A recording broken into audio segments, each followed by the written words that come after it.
વાત કરી કે વિદ્યાર્થિનીને છરીની અણી પર રાખી અવારનવાર દુષ્કર્મ આચરનારા નરાધમ વિશે, જ્યાં અમરેલીના રાજુલા પંથકના નરાધમે વિદ્યાર્થીની સાથે દુષ્કર્મ કરતા ચકચાર મચી છે।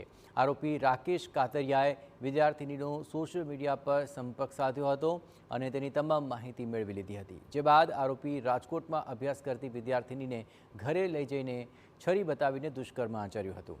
આરોપીએ પીડિતા પર અવારનવાર દુષ્કર્મ આચરી માર માર્યો હોવાનો પણ આરોપ લાગ્યો છે।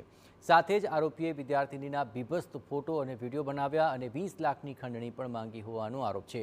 જોકે ખંડણીના પૈસા ન મળતા આરોપીએ આ ફોટો અને વિડીયો સોશિયલ મીડિયા પર વાયરલ કરીને વિદ્યાર્થિનીને જાનથી મારી નાખવાની ધમકી આપી હોવાનું પણ સામે આવ્યું છે। આ સમગ્ર મામલે આરોપીની ધરપકડ કરીને પોલીસે વધુ કાર્યવાહી હાથ ધરી છે। હવે આજે ગુનાની જે અત્યારે હાલ તપાસ ચાલુ છે, જેમાં આરોપીએ પોતે જે વિડીયો જે રીતે વાયરલ કર્યો છે, જે તે વોટ્સએપમાં કે જે કોઈ અન્ય કોઈ ખાનગીમાં પણ એણે જે કોઈ વ્યક્તિને આ વિડીયોને જે ફોટા છે એ શેર કર્યા છે, વાયરલ કર્યા છે, તો એ દિશામાં આખી તપાસ ચાલુ છે અને જે વોટ્સએપ ગ્રુપમાં ફર્ધર વિડીયો વાયરલ કરવામાં આવ્યા હશે તો તેને છોડવામાં આવશે નહીં।